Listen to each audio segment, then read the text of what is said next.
So this is a conclusion to the prior video lecture of political science analyzation, symbolism,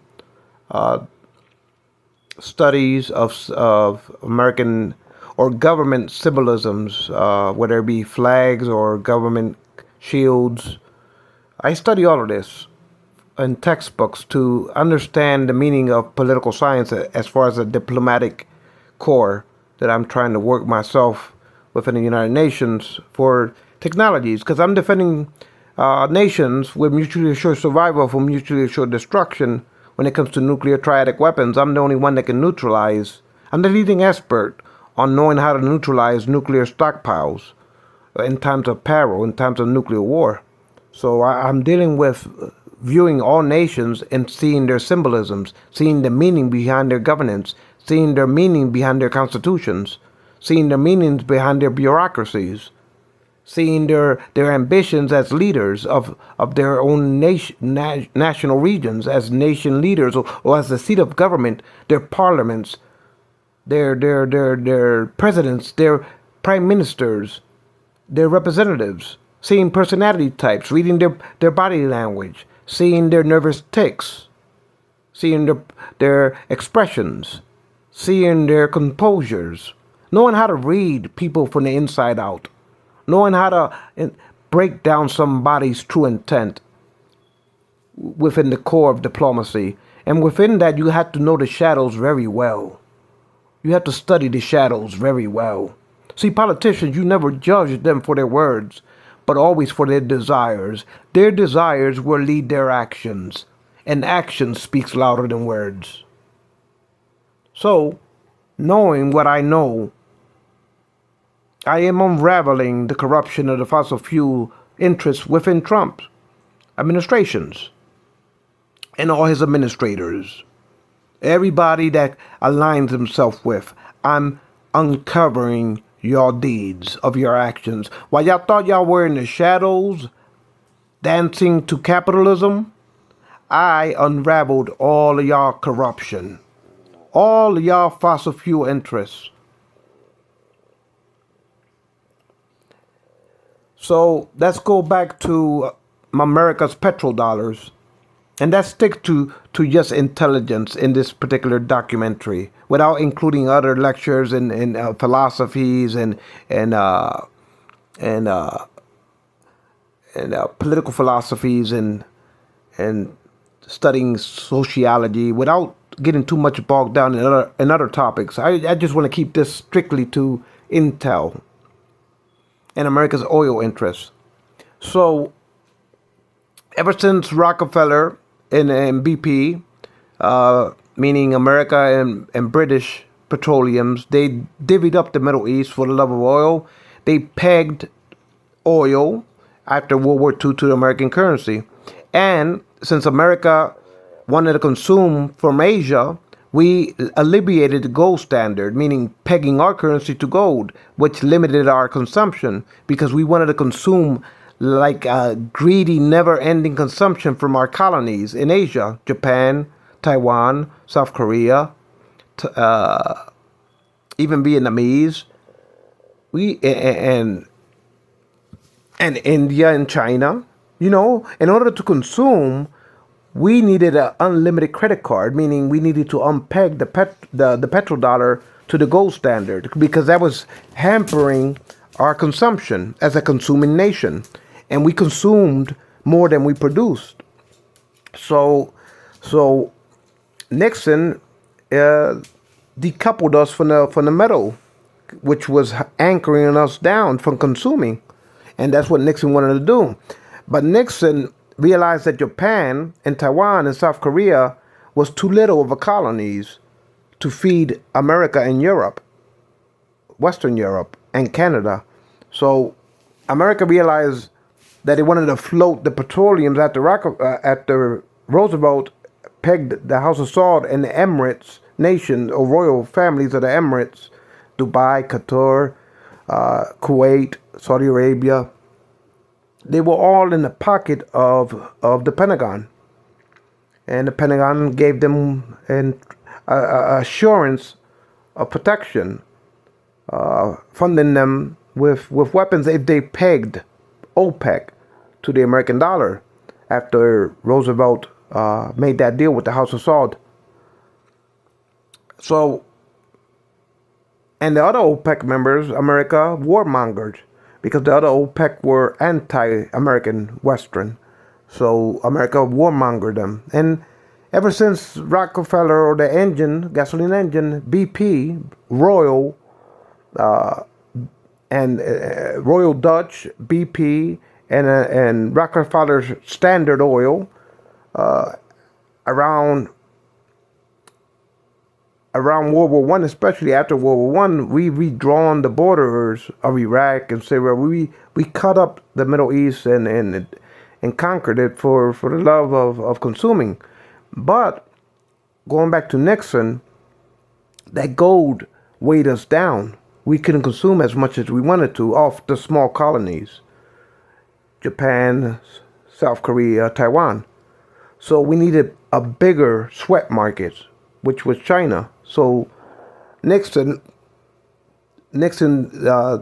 did decoupled us from the oil, from the gold standard, and made China into the sweatshops of America. So we started getting fat off of China and the rest of Japan, South Korea, and Taiwan, and the Philippines, and even Vietnam. We started getting fat, especially toward the 80s and 90s and the early 2000s. So America became a speculative economy. What that means is all about banks and tech companies. And America didn't really produce. But since we controlled the petrodollar, every nation had to trade oil in our currency. So every nation's central banks have to have reserves in our cash flow in order to guarantee that they have access to oil. And so we use that as a world superpower, basically to colonize the whole world as our oyster of economics. And now you have President Trump. There's a venomous snake. He wants to tariff the third world 100% into starvation if they dare decouple from the petrodollar. He wants to tariff Europe 25, 50%, 60% if they dare try to he wants to extort them because he thinks that America's trade deficit is because they cheat us by dumping into America. And somehow they have a trade deficit with us and they owe us money with tariffs, which is delusional. In reality, why they got the trade deficit along with every nation on earth is because America keeps the world pegged to our currency. So they're forced to buy our treasury bills, our IOUs. See, Congress have to print IOUs for the Federal Reserve because the Federal Reserve is the one that spreads the liquidity of Congress. Congress creates the fiscal budget and they control the purse strings, the Treasury Department through Congress. So they appoint the chairman of the Federal Reserve, which is private bankers, and they are in charge of Wall Street. And so America wants the world that's pegged on oil to buy our currency. And that gives America the highest purchasing power. So we can purchase without producing. In other words, we can consume without producing. Because we're a speculative society. Bankers, speculators, high-rise building type of jobs, tech companies, So we don't produce as much. We control the cyber world, smartphones, smart streaming televisions, internet.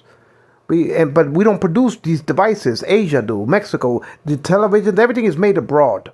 The only thing we control here is the headquarters where all the dweebs are typing away for Elon, Bill Gates, Jeff Bezos, cyber economy. And the only ones that are, and it's a speculative society. Insurance companies, law companies, accounting companies, financial companies, Wall Street companies. So it's all white collar consumption speculation economies in America. So we consume from the rest of the world because we peg them to our currency. So now their nations are afraid of gasoline supplies to run their cars throughout their nations. They depend on gasoline. And everything else that's made out of plastic, which is everything you buy off the store shelves needs plastic, some sort or another. Every product has something made plastic out of it. So, so the world is enslaved to have reserves in our currency because of it. And so when we print currency to the mint of the Federal Reserves, Congress allocates a budget of IOUs, Treasury bills, security bonds. And so they pass on that as IOUs to the Federal Reserve, and the Federal Reserve sells it on Wall Street to foreign governments to buy our debt.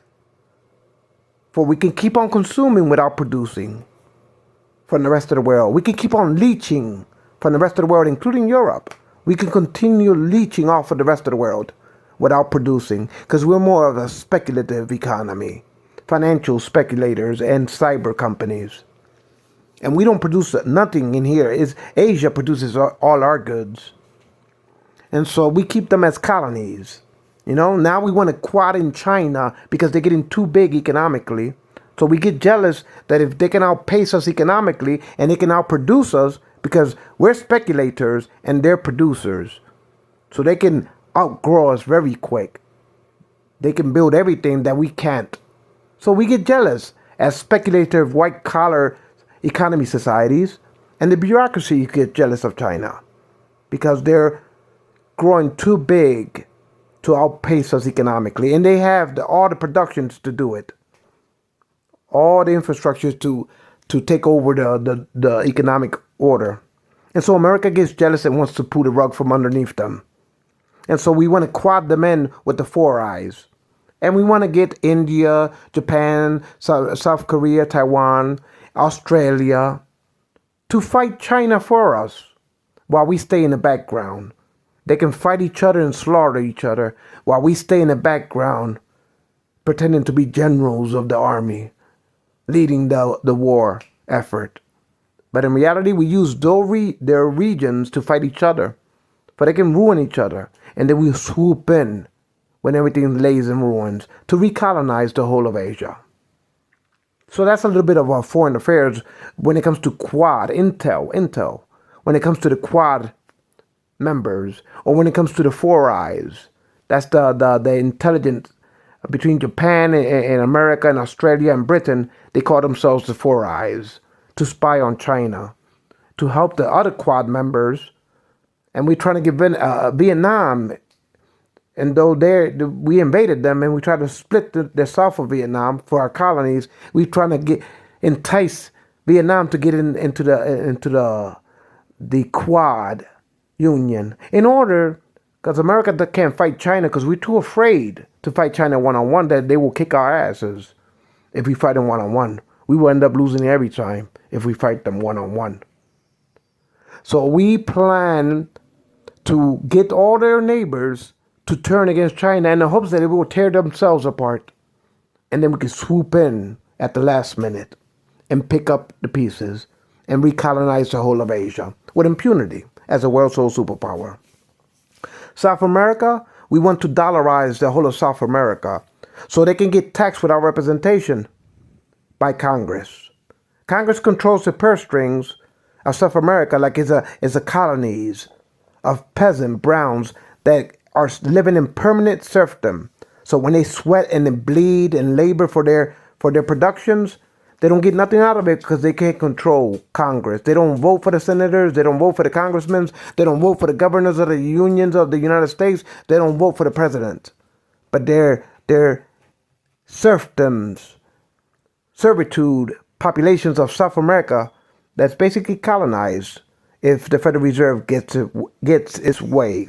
We already have like 4 nations in South America dollarized, and we want to make Argentina the next one. I think we have 3 already dollarized, and we want to have Argentina to be the fourth country in Latin America, South America, to get dollarized. With Milei. Milei is a corrupt professor of economics in Argentina, and he's in the pocket of the oligarchs of the Federal Reserve. So they want to corner lithium, the electric industries of Europe and America, but mainly America. They don't want China to corner lithium because Argentina has the biggest lithium supplies, and batteries is all smart devices, and the cars would depend electric cars on batteries, and so they want to dollarize it, especially Argentina and Chile because it's in the lithium triangle. So the Federal Reserve is using cronies like Milei, that is an economic professor of Argentina, for he can dollarize, while America crippled Argentina economy and gave them inferior runaway inflation purposely to make the population desperate. And then they propped up Milei as a professor to be an oligarch for the Federal Reserves in the hopes that when they put Milei as president, then they start easing up of the runaway inflation and they start to stabilize the Argentinian currency. But then Milei plans to transition from the Argentinian currency and say, now we can dollarize ourselves and stabilize ourselves permanently. And reality is Milei, hoping that he can become a banker when he steps down as president. He hopes to step down as a private banker if he's able to give a branch to the Federal Reserve and create Argentina as a branch of the Federal Reserve Bank of America. And see, what happens with that is that these South American countries that are dollarized, now they're slaves because they were sweat, bleeded, and tears out of their labors, but they don't get, they will get taxed too, but they don't have no accountability to who governs them because the money supply comes from Washington. And so these Argentinians are not American citizens. They're colonies. And so they can't pick the Speaker of the House. They can't vote for the senators. They can't have no say in the committees of Congress and the Senate. They can't control the Treasury Department. They can't control the oligarchs of the Federal Boardroom of the Federal Reserve. And they definitely can't vote for the president. So they're colony peasants. They're serfdoms. They're slaves. They're property. They're not humans. They're property. They're not humans. That's a distinction. They're not democratized. They're property, not humans, because they don't have representation in that type of system. So South America is just a microcosm because the whole world is pegged to petrodollar, the greenback. So in reality, the whole world is our colony. And then you have President Trump that thinks that he's going to tariff our allies to be pegged to this world reserve currency, the American greenback. Trump is going to tariff the Eurozone in order to get them to be pegged and not question America as a world sole superpower. And in reality, we consume way more than we produce, because I already explained the situation of economics. So we're just a speculative economic at Wall Street, while the whole world has to produce for we can consume off of it, for we can leech off the whole world with impunity, like a slug that has to leech off your blood, a snail. We suck the world dry, while Trump tariffs our allies like they owe us some type of money, like they have a trade deficit with us. In reality, we use Moody's to devaluate even the Eurozone. Look at what's happening in Germany. Look what's happening in France. Because Trump is trying to undermine Nord Stream 2, Nord Stream 1, and Macron stands in the way with Paris Accords. So we're trying to devaluate France's economy, Germany's economy. We caused the Brexit movement with Farage, meaning Trump. This is all Trump's initiatives. Trump wants to tariff the third world 100% if we dare question, even raise the insinuation of decoupling from the petrodollar. Or as he called it, the world reserve currency, or the world's currency, because he likes to brag about it. American currency is the world's currency. And he talks about, because we got to flow oil. It's black gold. It's liquid gold. And so he's a robber baron on the world stage. We use Asia as our sweatshops. Ever since World War II, Asia has been our sweatshops. We consumed with Asia. We even exported to Europe with American company Asia, American companies, we even exported and added extra price to export it to Europe. So the Eurozone has to pay more for American commodities that are made in Asia. Can you imagine that? America offshore all our companies to these serfdoms or sweatshops in Asia, South Korea, Japan, Taiwan. Then we needed to decouple from the gold standard to make China the biggest sweatshops on earth. But it was all American corporations. And then we exported it to Europe and added extra pricing to it. Because it was made in Asia but with American labels on it. So you start to see that even Europe, Western Europe, is enslaved under this one nation's greed, our world reserve currency.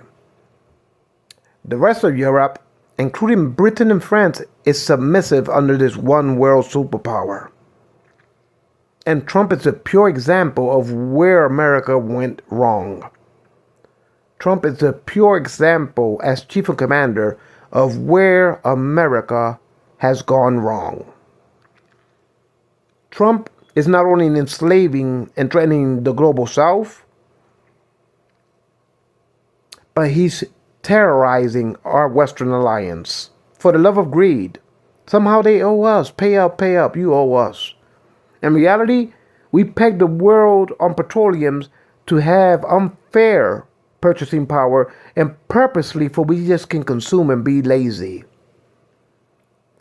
You know, the ghettos are full of low-paying jobs. Yeah, we're the ones in the ghettos that work at McDonald's, Taco Bell's, Walmart. Mexicans and Latinos, majority. Africans, and Latinos. You have some whites in there, tossed in. But the majority of people are white, white-collar careers. When you go to downtown, you see a lot of white collars with white people. The ghettos, we work at Home Depot, Lowe's, Walmart, AutoZone. You walk in there, you see a lot of Latinos and Africans, and you see some whites mixed in. Not that many, but you see some whites. But we barely can get up to college, Ivy Leagues, let alone the commanding heights of this nation and the highest paying jobs. Well, but we're filtering upwards. It's called trickle-down economics. But let's go back to the Western alliance with this greed of Trump. Now, I mentioned to you this monopoly. What America wants to do as the United Nations 5 permanent members, Britain is under America. And then comes France in command of order. You know, in command of order, the alliance, as the permanent members of the United Nations, the 5 permanent members, is America at the top as a world sole superpower, is Britain right underneath it, and Britain is a shriveled up kingdom. They're about to lose Ireland. Ireland is about to annex themselves from the United Kingdom, and the United Kingdom is only a little bit of a portion of Canada, because a portion of it is France, but a portion of Canada, Quebecans, they're part of the United Kingdom. You got Australia, and that's it. And then you got Britain. And you got, I think they got a little portion of Asian land, a little island. But it is not the kingdom it used to be. But like I said, because of World War II, their kingdom, it collapsed really after the American rose up with the founding fathers. But like I said, Britain is not in a position to dictate foreign affairs. They're under America's wing, but they're also captive to America's hegemonic power, sole positioning on the world stage. So, and France comes in third. And then under it, the rest of the Europeans don't have the same alliance within the United Nations. They're there to go along for the ride as assembly members, as far as the rest of the European, Western NATO and European alliance. They're there just as assembly members. But what America wants to do, they want to topple Putin and put a puppet to cover the Arctic energy under the greenback dollar. And so then that means that there's 4 Western aligned permanent members.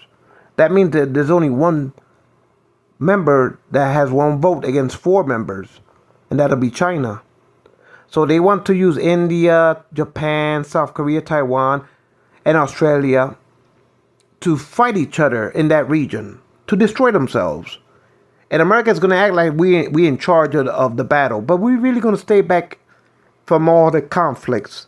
Let India take the brunt of annihilations with their poor armies.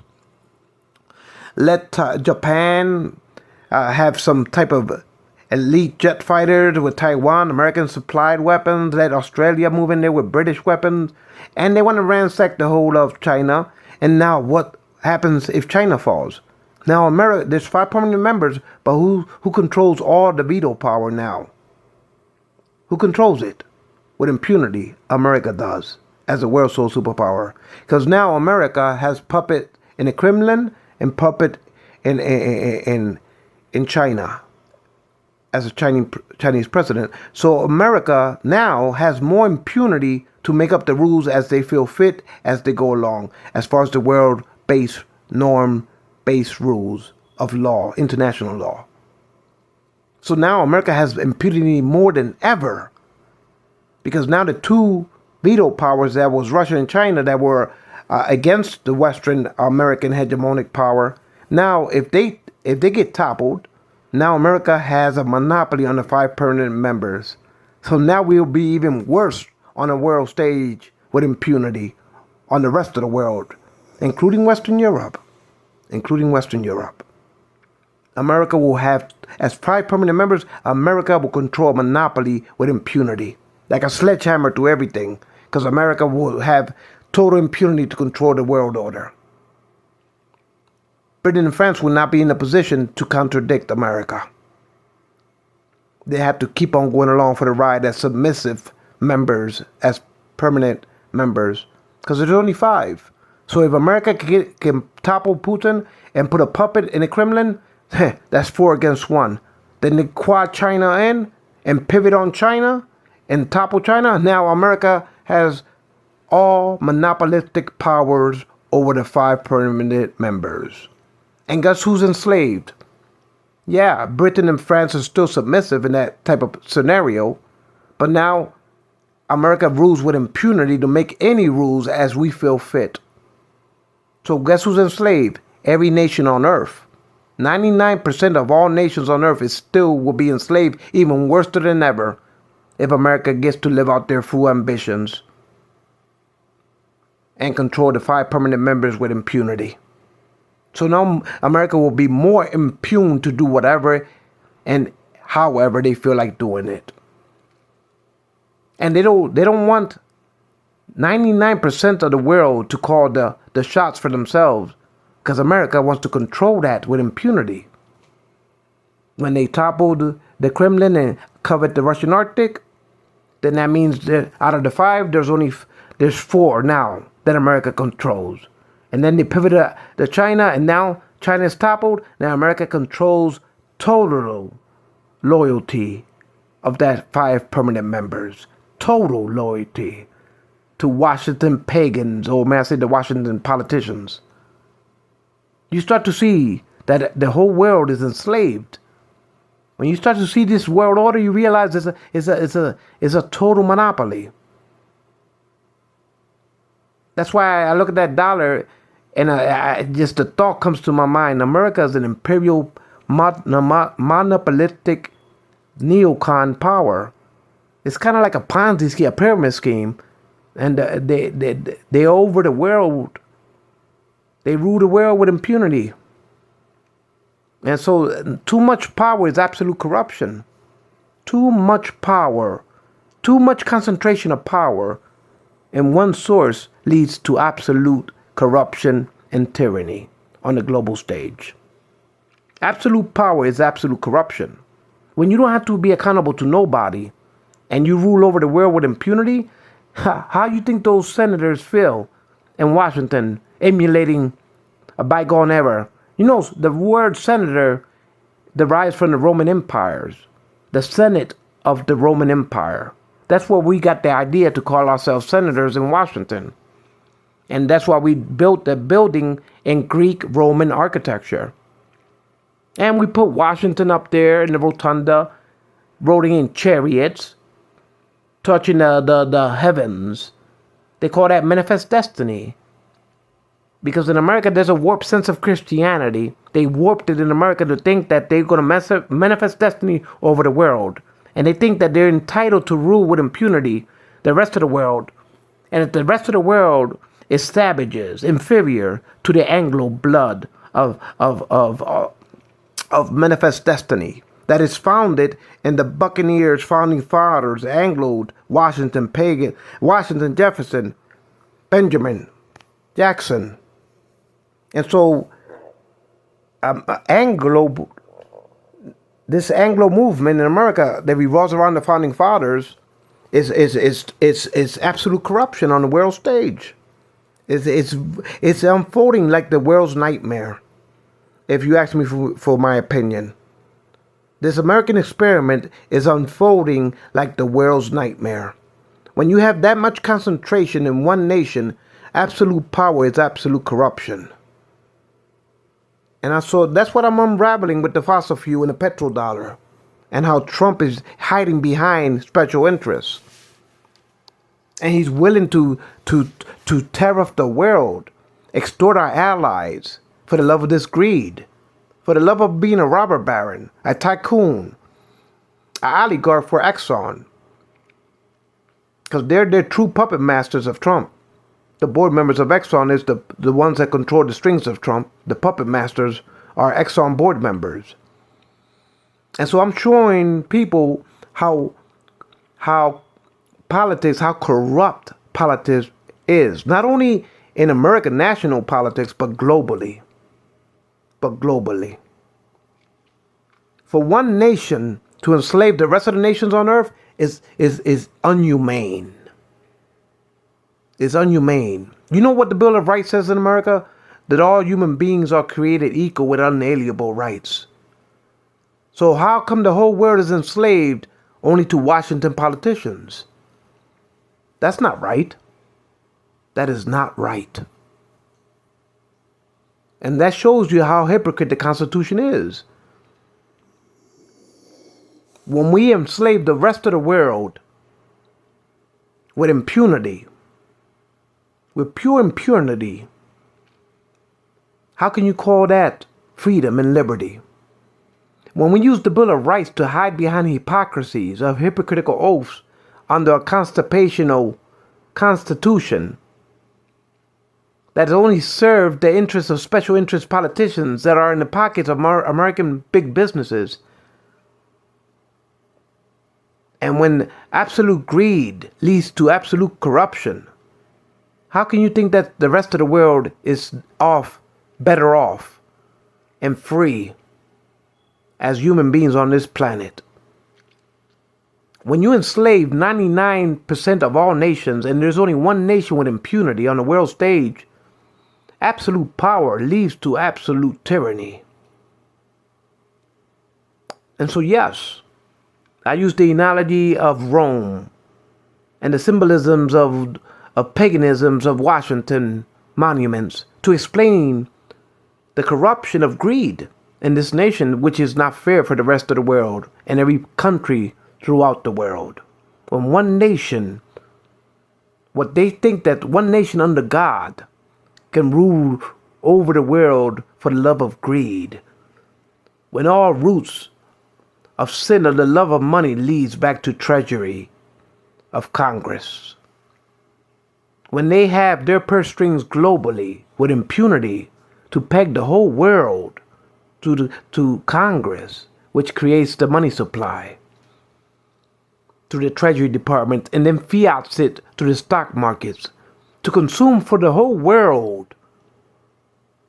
And then, so we just consume because we levitate our currency to be the most purchasing power parity. And then we control Moody's to devaluate nations, to get them trickle down economic systems. Like Argentina is a perfect example of making people desperate. Venezuela is a perfect example of making people desperate. Germany is a perfect example of making people desperate. France is an example. Third world nations, when we leave them in ruins and they're desperate just for food, is an example. Like the Gaza Strip, like the Syrians, like the Libyans, like the Iraqians. When we topple them and leave them in ruins, they beg for food, let alone worry about money.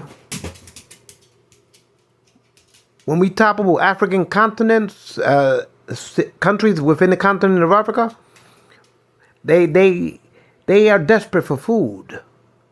And that's what you call imperialism under one currency, where the love of greed, the money, the root of all evil, where absolute power is concentrated in just one building on earth, called a House of Representatives.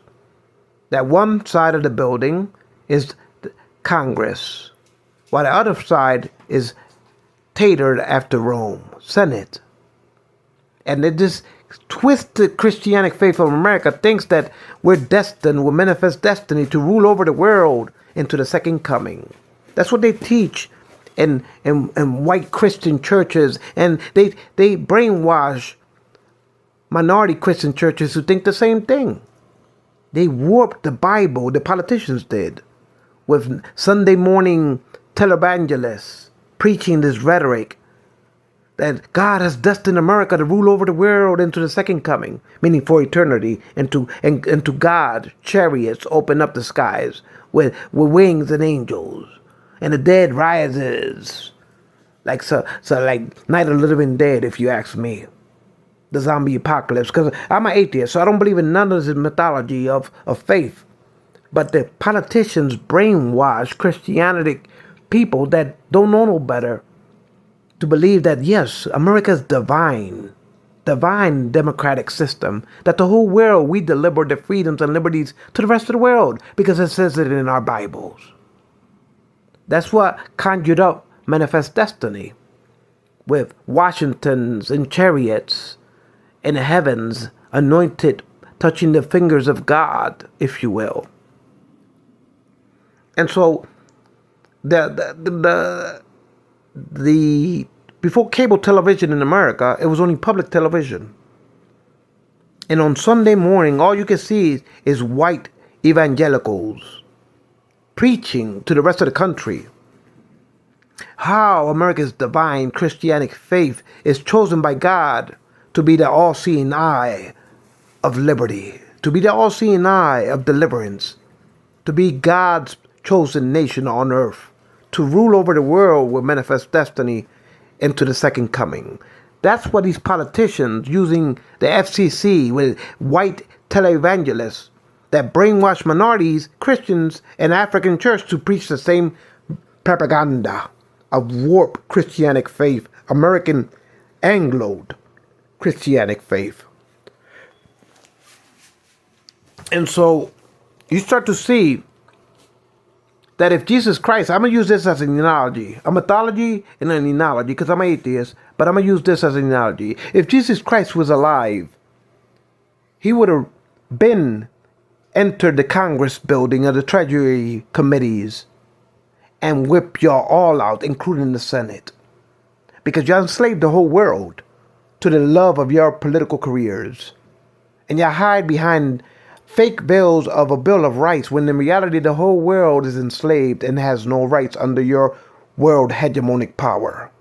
Every nation on earth is enslaved under that all-seeing eye ambitions of this world undisputed soul superpower.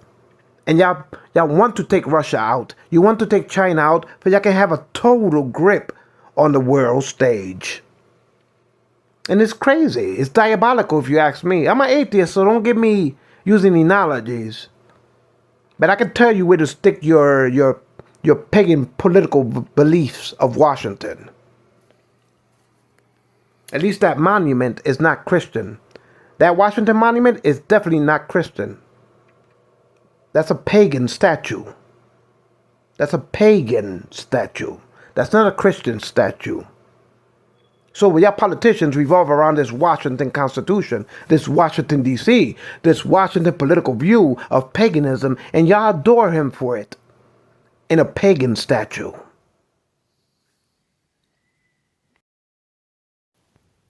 So let me keep on explaining what this oil commodity goods do around the world. So we had all the intel to chase after 9/11, right after 9/11. We had all the intel to chase Osama bin Laden into the Tora Bora Mountains as he ran out of Afghanistan and into Pakistan to hide out in his hideaway house that we assassinated him after, what was it, 12 years after 9/11? But we had that intel right after 9/11. The next couple days, we had that intel to kill Osama bin Laden with SEAL team members. But the Bushes, for the love of oil, wanted to pivot and use the excuse to wag the tail to topple Iraq for the love of oil. And we tortured people in Abu Ghraib, worse than Saddam Hussein, before we got him hanged. And we created radical, warped ISIS members that were Al-Qaeda factions, but they considered themselves the Caliphate, ISIS. And we chased them scared, but we guided them as shepherds. While they were running from us and they were scared of us, we guide them into Syria in order for we can colonize their oil wells. And it took a time for ISIS to wreak havoc in the Syrian government, and we called it the War on Terror. And so we allowed them and the splinterous factions that splintered off Al-Qaeda and into ISIS and HTS eventually to make it seem like they were taking on, we blurred the lines. So we made it seem like Assad is treating their people so bad in this war. Assad is a warlord. He's warmongering his people. He's not democratic. He's not democratic. If you believe those superstitions of the petrodollar. He's not democratic, Assad. He stands in the way of freedoms and liberties. Like that means something to this imperial world superpower. Sole superpower. So the petrodollar allowed us to stay back in bases in Iraq and let ISIS and the Caliphate run a shitstorm inside of Syria for a while to unstabilize Assad. And then we pretended like we depended on freedoms and liberties. For the Syrians, we worried about them. Operation Spread Freedom. Operation Liberty. And so we worried about them. Yeah, right. We worried about the oil. And while the Iraqis got tired of us and wanted to kick us out their the base that we control the oil with the puppet regime that we try to maintain, now the Iraqi government is turning pro-Syrian because they see that we are opportunists. The CIA and the Pentagon are opportunists for the love of this petrodollar, for the love of the world order as a hegemonic power, to keep all the world pegged to our currency with 100% tariffs, if you get what I'm saying. So the Iraqis are getting tired and they want us out their country, meaning out of their oil influence. They want to kick us out. And the Iraqi government currently is leaning towards Iranians. But Iranians are on the next path to our targets. And what I mean, I'm telling you the intels of how this government thinks.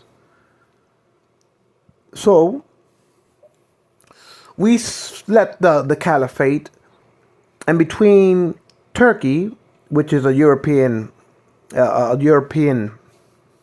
member and a NATO member, but it's a back door for Europe, Western Europe, convenient for pipelines, for Middle East pipelines to flow into Western Europe.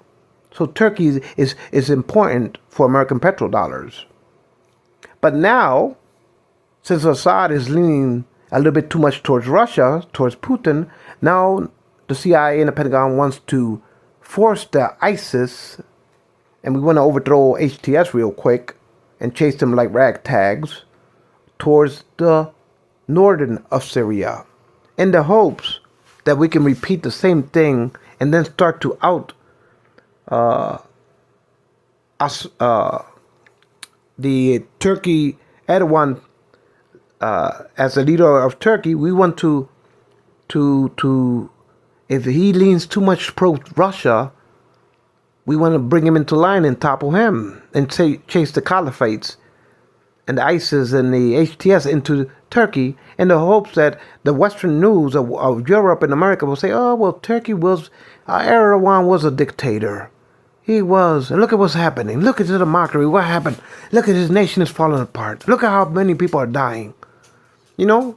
And they start to treat Erdogan like Assad in the Western Europe and American news for the love of petrodollars, for the love of the Eurozone.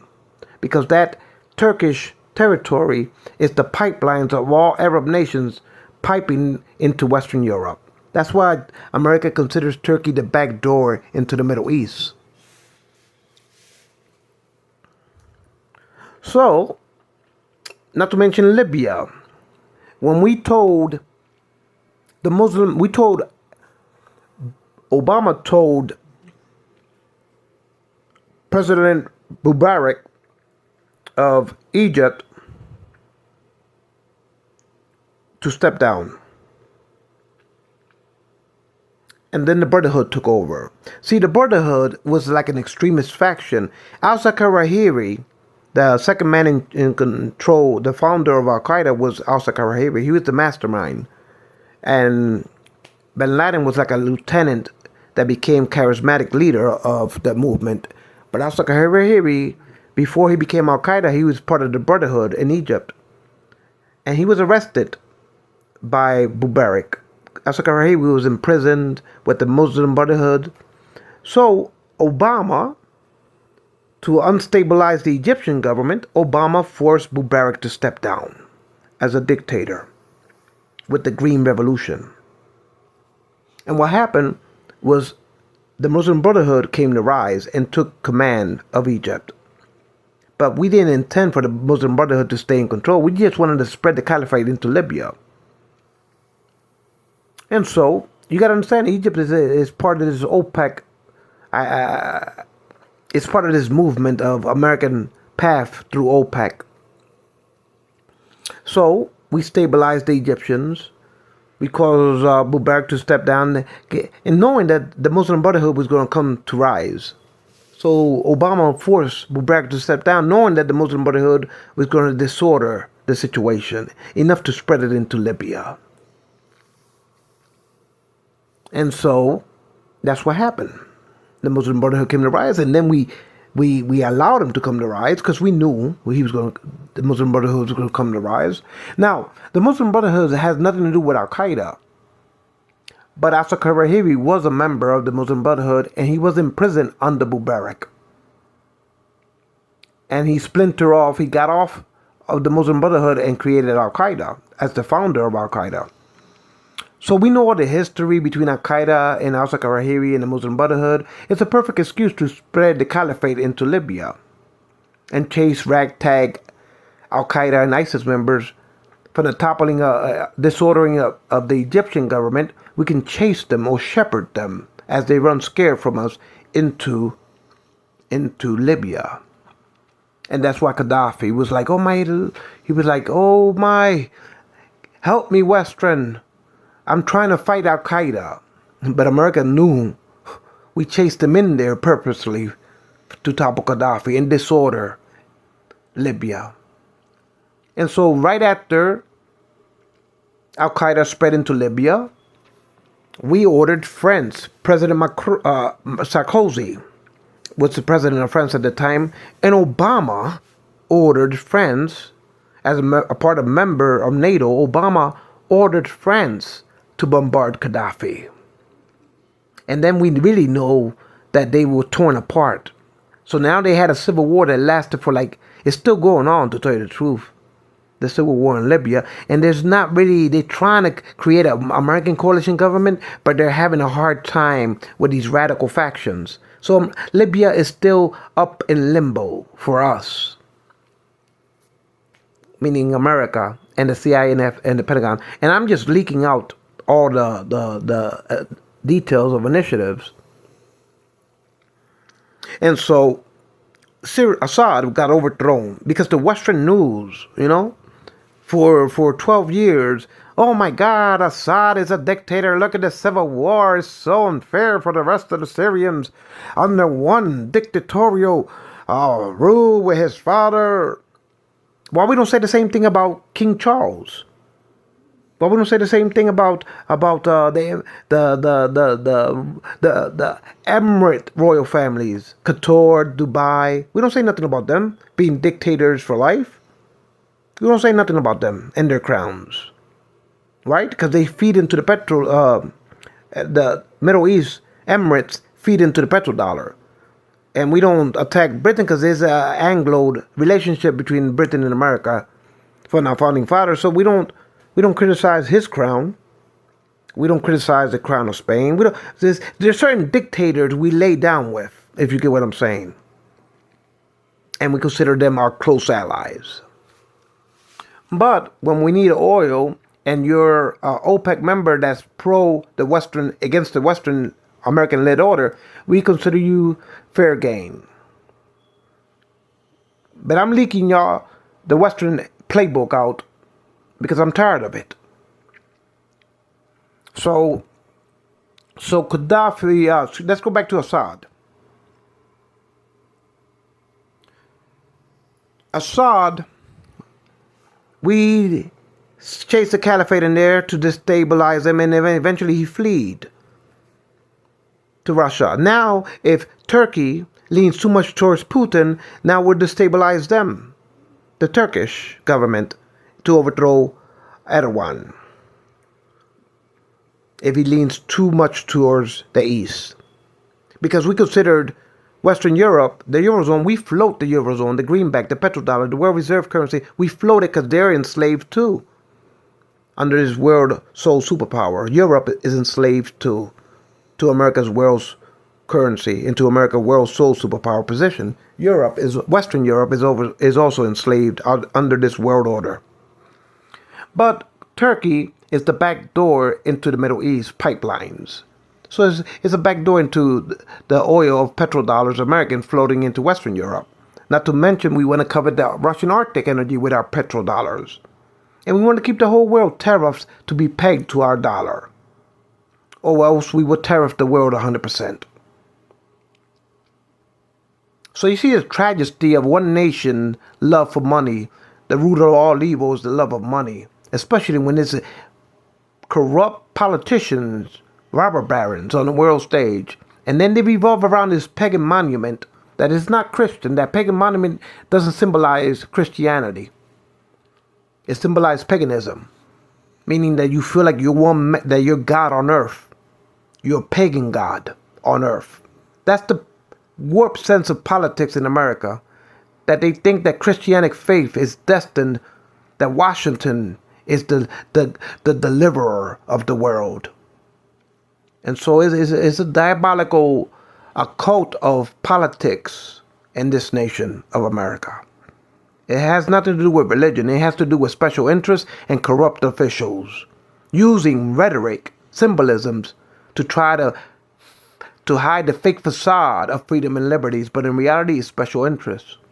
It's greed. It's self-serving individuals, bipartisanly in Washington. Absolute power is intoxicating, is addictive.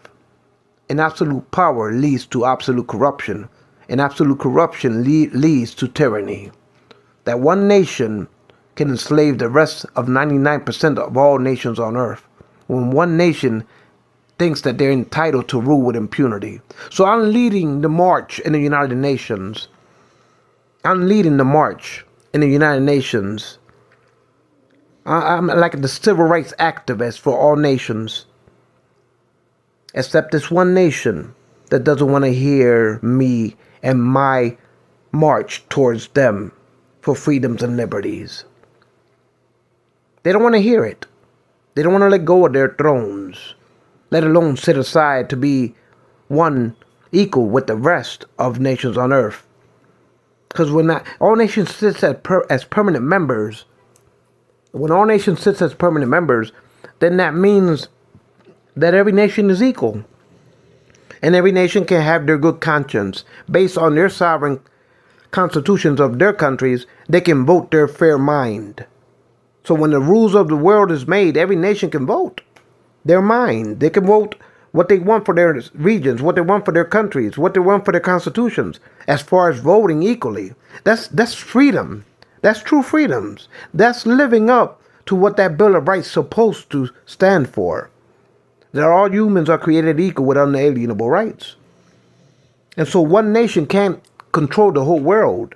That is tyranny. That's when America went awry after World War II. That's when America became delusional after World War II. And it has to be corrected within the United Nations. Because I'm the freedom fighter for these 99% of all nations. And I'm not going to let Washington stand in my way. So what it boils down to is power-hungry individuals. That's what Washington is all about. Is lobbyists and power-hungry individuals. See, to be in politics, you got to be a narcissist that seeks the limelight. Politicians want to be known. They want to have the power. They want to be influential. And so it has to be self-serving narcissism. And that's what politicians do. They're narcissistic. But it's not even, this is not a Britain and America thing. This is about corruption. This is not about just Anglos. No, there's Italians, there's Germans, there's Latinos, there's Africans, there's all types of politicians in this country, from all stripes of forms. The system is set up to corrupt and incentivize and lobby and steal and pillage and plunder in the name of hypocrisy when they enforce constitutional laws or when they make up the laws to serve their constituencies of lobbyist interests. And it all boils down to greed. And sometimes greed should have limits when it comes to human rights. And when it comes to all nations on earth being freed from enslavement of one world nations dominating the world with impunity, that's tyranny. So I know in America they brainwash politicians to think that we're delivering freedoms and liberties and justice for all. In reality, they know what they're doing. They know America is a world sole superpower. They know America pegs the world to petrodollars. They know America flexed the Pentagon muscles to topple nations. They know behind closed doors there's services arms committees, there's foreign intel committees, there are ways and means committees. They know all the things they do behind closed doors when they jackal foreign affairs in the shadows. So this is not about even Christianity. This is about power-hungry power moves of politicians, opportunists, grifters, stragglers that straggle around acting like they high and mighty Congress representatives and senators or judges or presidents, thinking that they got the commanding heights of the world in the palm of their hands. And so you start to see that I'm leading a movement within the United Nations of 99% of all nations on earth. And there's only one capital mount that stands in my way. That's a civil rights activist with this movement. Only one nation hill that I gotta climb. A Washington Mount. And I will not let no corrupt politicians in that Capitol building stand in my way. I won't let nobody in the three branches stand in my way.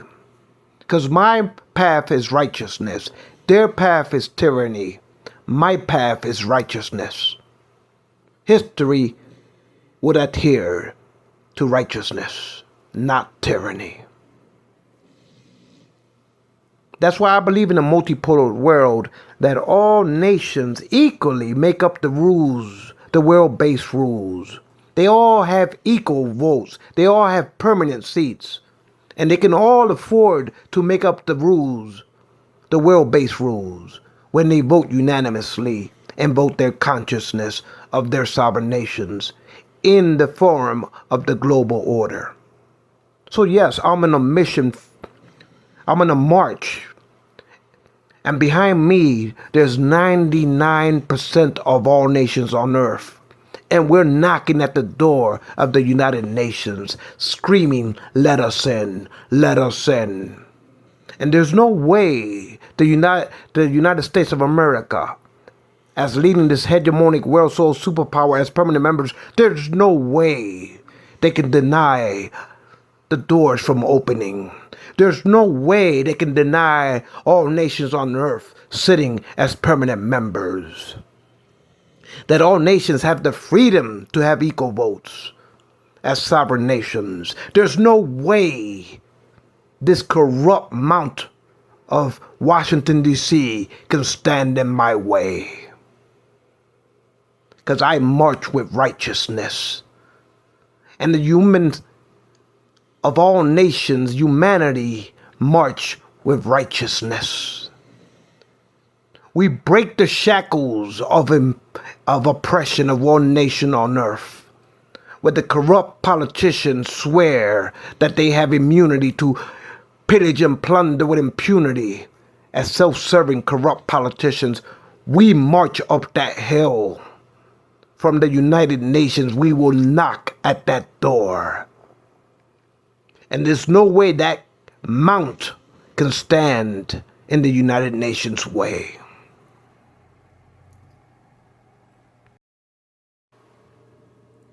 Above all, corruption and greed cannot imprison the world to one nation. Corruption and greed cannot enslave all the nations on earth to one nation. Now, I'm not here to topple America and harm the American citizens, but I'm here to move a revolution of righteousness. I'm here to move a revolution of righteousness within the United Nations, that all nations are marching together. All nations are unitedly marching together towards freedoms. And one nation that you call America cannot be the bottleneck of all nations on earth. It cannot be the imprisonment cell while all nations are imprisoned underneath this one nation. That is not just for corrupt lobbyist special interests or self-serving politicians to deny the world the rightful place of their sovereignties. We march and we march, and we will get to where we want. We will get to the final destination of sovereign rights for all nations.